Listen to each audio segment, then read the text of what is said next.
नमस्कार दोस्तों, स्वागत है आप सभी का स्पेशल गुरुजी यूट्यूब चैनल पर। दोस्तों डी ट्रिपल एस बी ने अभी-अभी एक नया एडवर्टाइज़मेंट जारी कर दिया है, तो सभी साथी जो ये वीडियो देख रहे हैं शुरू से आखिर तक ये वीडियो ज़रूर देखिए दोस्तों, क्योंकि ये एडवर्टाइज़मेंट बहुत ज़्यादा इम्पोर्टेंट है।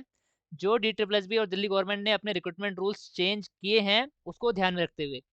दोस्तों आज है 19 दिसंबर 2022 और आज ही की डेट में एडवर्टाइज़मेंट नंबर 9/22 जारी कर दिया है।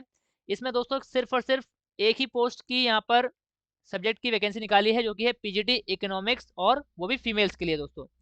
तो दोस्तों सिर्फ़ और सिर्फ़ 6 पोस्ट यहाँ पर निकाली गई हैं, जिसमें यूआर की 3 है, ओबीसी की 1 है, एससी की कोई भी नहीं है, ईडब्ल्यूएस की कोई भी पोस्ट नहीं है, एसटी की 2 पोस्ट हैं और पीडब्ल्यूडी की यहाँ पर 2 पोस्ट रखी गई हैं, जो कि यूआर में से ही ली जाएँगी। तो दोस्तों यहाँ पर कुल मिलाकर 6 पोस्ट हैं। आपका जो एडवर्टाइज़मेंट यहाँ पर शुरू होगा, फॉर्म भरने की जो डेट शुरू होगी, वो होगी 3 जनवरी 2023 से फॉर्म भरने शुरू होंगे दोस्तों और फॉर्म भरने की लास्ट डेट आपकी रहेगी 1 फरवरी 2023। तो अभी फॉर्म भरने स्टार्ट नहीं हुए हैं, लेकिन पूरी एलिजिबिलिटी एक बार देख लेते हैं। दोस्तों ये 6 पोस्ट इन सभी फीमेल्स कैंडिडेट्स के लिए एक सुनहरा मौका है, क्योंकि इस एडवर्टाइज़मेंट में जो रिक्रूटमेंट रूल्स अपडेटेड हो चुके हैं, वो अप्लाई नहीं हुए हैं। इस एडवर्टाइज़मेंट में जो भी ऐज की बात कही गई है और एलिजिबिलिटी की बात कही गई है, वो पुराने रिक्रूटमेंट रूल जो अभी तक चल रहे थे डी ट्रिपल एस बी में, उन्हीं के आधार पर ये एडवर्टाइज़मेंट निकाला गया है। यहाँ इस एडवर्टाइज़मेंट में अभी नया रिक्रूटमेंट रूल जिसमें पीजीटी की एज भी 30 साल कर दी गई है, वो अप्लाई नहीं हुआ है। तो बहुत सुनहरा मौका है दोस्तों, अच्छा मौका है, वैकेंसी भले ही कम है, लेकिन अगर आप मेहनत करेंगे तो आप ज़रूर इन वैकेंसी में अपनी जगह बना सकते हैं। बात कर लेते हैं दोस्तों एलिजिबिलिटी की। दोस्तों पुरानी ही एलिजिबिलिटी जो थी वो रखी गई है इस एडवर्टाइज़मेंट में, पुराने जो रिक्रूटमेंट रूल्स हैं उन्हीं को यहाँ पर लागू किया गया है। एलिजिबिलिटी की अगर बात करें दोस्तों, पीजीटी इकोनॉमिक्स फीमेल के लिए मास्टर डिग्री आपके पास कंसर्न सब्जेक्ट यानी इकोनॉमिक्स में मास्टर डिग्री होनी चाहिए रिकॉग्नाइज बोर्ड से।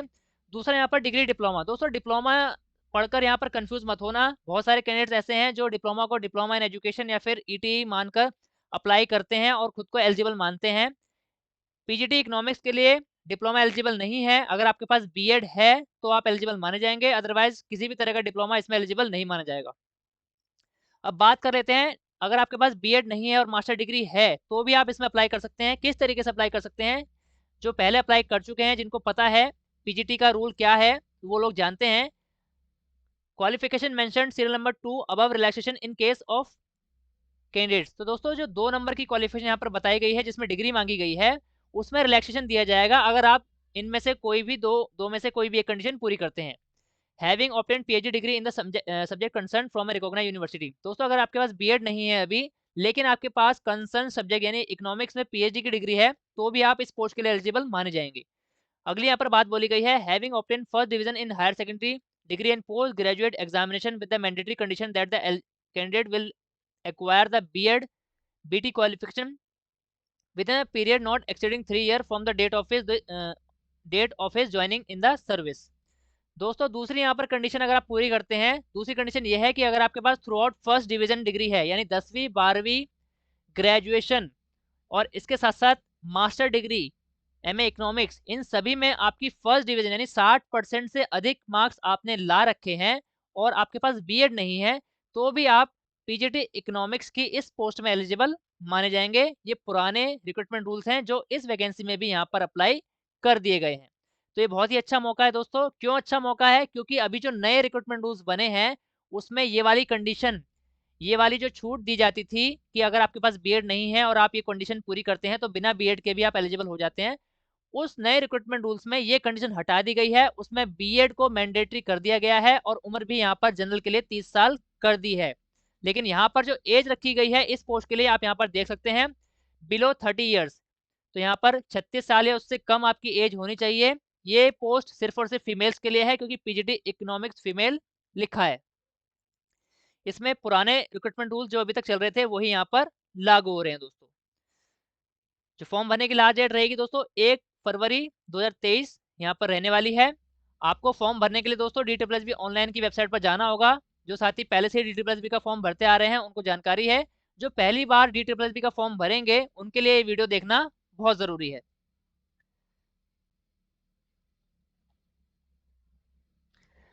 यहाँ पर कुछ बातें बताई गई हैं दोस्तों कि जब आप ऑनलाइन फॉर्म भरेंगे तो उसको भरते समय सावधानी बरतनी होगी, क्योंकि एक बार आप जो भी जानकारी उस फॉर्म में फिल कर देंगे उसको बाद में किसी भी हालात में चेंज नहीं किया जा सकता, ऐसा DSSB ने यहाँ पर साफ-साफ लिख दिया है। अब बात कर लेते हैं दोस्तों, आपका जो एग्ज़ाम होगा वो कितने मार्क्स का होगा, क्या सिलेबस रहने वाला है। दोस्तों आपका 3 घंटे का एग्ज़ाम होगा पीजीटी इकोनॉमिक्स फीमेल के लिए। फोर्स कोड है आपका 42/22। 300 नंबर का पेपर होगा दोस्तों, 300 क्वेश्चन आपको देखने को मिलेंगे पेपर में। 2 पार्ट्स में क्वेश्चन पेपर बँटा होगा दोस्तों। ऑनलाइन पेपर होगा।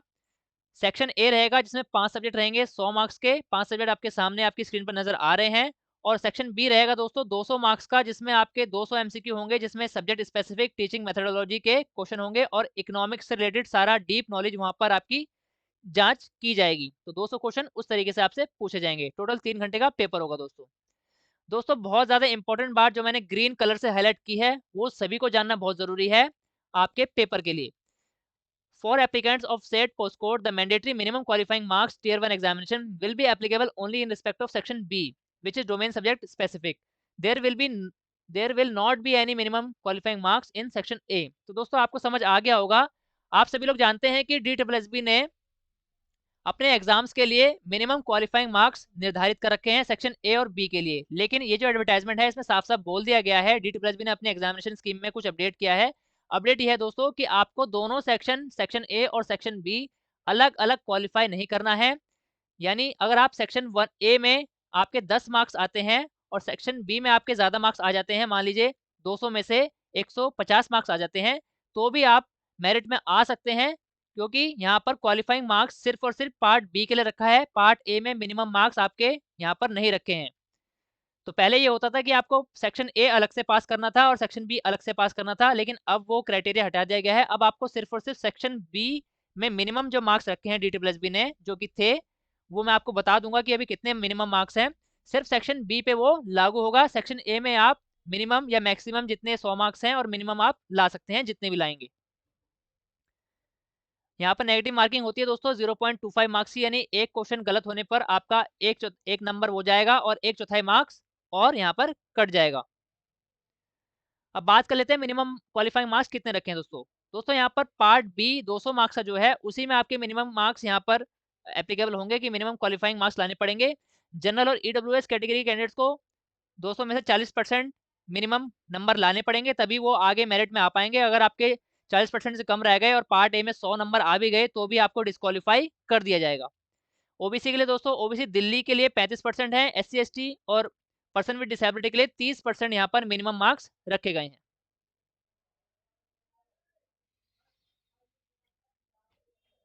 रिजर्वेशन बेनिफिट दोस्तों यहाँ पर SC ST, EWS, person with disability, ex serviceman को भारत सरकार के नियमों के अनुसार दिया जाएगा। सबसे इंपॉर्टेंट बात है दोस्तों, ओबीसी वाले कैंडिडेट्स के लिए बहुत ज़्यादा कंफ्यूज रहते हैं कि ओबीसी किसी दूसरे राज्य का है और दिल्ली में अप्लाई कर देते हैं ओबीसी कैटेगरी से। तो मैं उन सभी साथियों को बताना चाहूँगा, आप अगर दिल्ली के रेजिडेंट हैं और दिल्ली का ओबीसी सर्टिफिकेट आपके पास है, तो ही आप ओबीसी कैटेगरी से अप्लाई करें और ओबीसी का लाभ आपको तभी मिलेगा। अगर आप किसी और राज्य का ओबीसी सर्टिफिकेट के बेस पर इस वैकेंसी में अप्लाई करते हैं, तो आपका कैंडिडेचर यहाँ पर ओबीसी नहीं माना जाएगा, आपको जनरल कैंडिडेट माना जाएगा। तो और अगर आप बाद में ओबीसी की मेरिट में आते हैं, तो आपको ओबीसी आउटसाइड होने के कारण रिजेक्ट कर दिया जाएगा। आप यहाँ पर देख सकते हैं,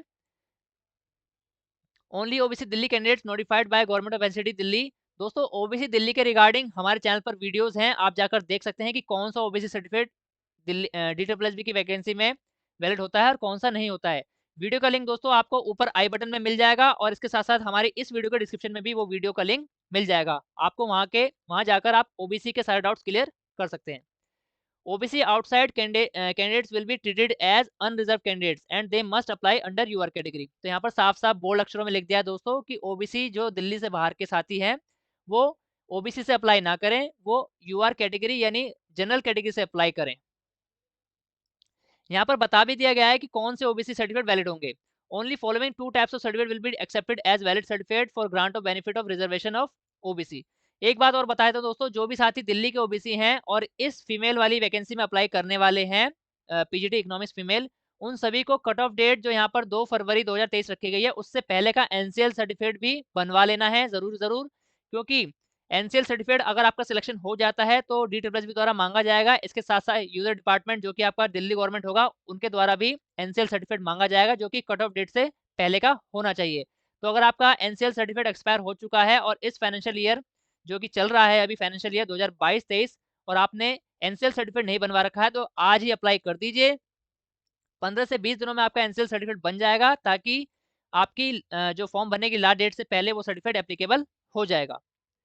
बात कर लेते हैं कौन सा ओबीसी सर्टिफिकेट वैलिड रहेगा। तो यहाँ पर लिखा है OBC Delhi issued by revenue department of GNCT of Delhi on the basis of an old certificate issued by any member of individual family GNCT of Delhi. दोस्तों आपका ओबीसी सर्टिफिकेट वैलिड रहेगा अगर आपका जो सर्टिफिकेट है दिल्ली गवर्नमेंट द्वारा जारी किया गया है और वो जो सर्टिफिकेट आपका जारी हुआ है वो आपके किसी रिलेटिव के पुराने फैमिली मेंबर के ओबीसी सर्टिफिकेट के बेस पर अगर बना है तो आपका वो सर्टिफिकेट वैलिड होगा और माना जाएगा। दूसरी यहाँ पर इंपॉर्टेंट बात है OBC certificate issued by competent authority outside Delhi to a person belonging to a community duly notified OBC by GNCT of Delhi. This certificate should have mandatorily been issued on the basis of OBC certificate.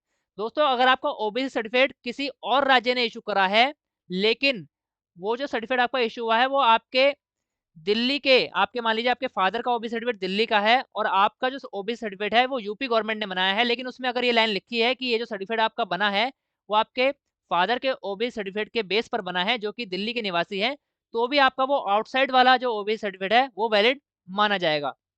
दोस्तों एक important बात मैं आपको बता देता हूँ। यहाँ पर जब आपके ओबीसी सर्टिफिकेट की सिलेक्शन होने के बाद जांच की जाती है यूजर डिपार्टमेंट द्वारा तो आपसे मांगा जाता है दोस्तों रेजिडेंस का प्रूफ। रेजिडेंस का प्रूफ कब का मांगा जाता है दोस्तों 8 सितंबर 1993 या उससे पहले उसके बाद से उससे पहले से अगर आप दिल्ली में रह रहे हैं तो उस वक्त का आपको रेजिडेंस प्रूफ दिखाना पड़ेगा अपने पैटर्नल साइड का चाहे आपके दादा का हो आपके पिता का हो। तो इस तरीके का आपका रेजिडेंस प्रूफ मांगा जाएगा।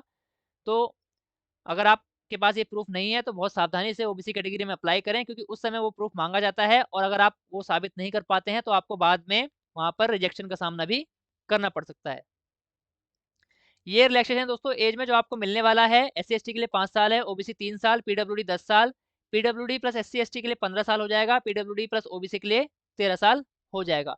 ओबीसी की जब मैं बात कर रहा हूँ दोस्तों सिर्फ और सिर्फ ओबीसी दिल्ली की बात कर रहा हूँ, कौन सा वैलिड होगा मैं आपको ऊपर बता चुका हूँ।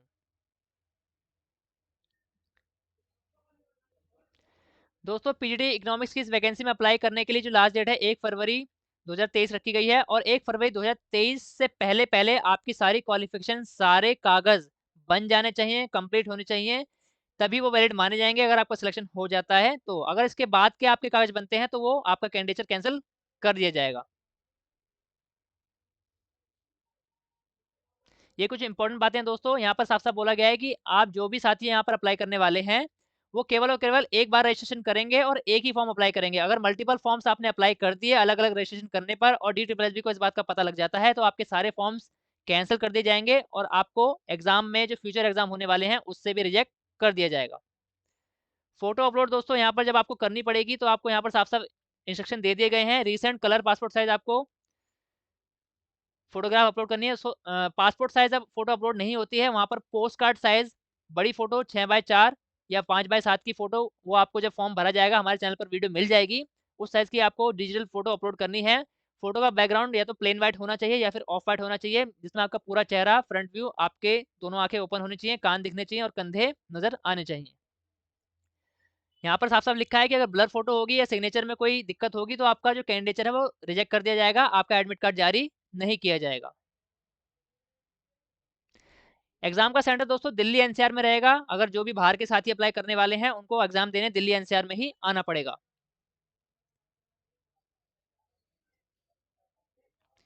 ये आपका ड्रेस कोड रहने वाला है दोस्तों। जब आपका एग्जाम होगा ऑनलाइन एग्जाम जब होगा आपको इस तरह का ड्रेस कोड जो यहाँ पर इंस्ट्रक्शन लिखे हैं वो आपको पहनकर जाना पड़ेगा। इसके साथ साथ ओबीसी दिल्ली के रिगार्डिंग यहाँ पर मेमोरेंडम अटैच किए गए हैं इस एडवर्टाइजमेंट में। दोस्तों ये एडवर्टाइजमेंट डाउनलोड करने का जो लिंक है वो आपको हमारी इस वीडियो के डिस्क्रिप्शन में मिल जाएगा। आप वीडियो के डिस्क्रिप्शन में जाकर डायरेक्ट इस पीडीएफ को डाउनलोड कर सकते हैं और अच्छे से एडवर्टाइजमेंट को पढ़ सकते हैं।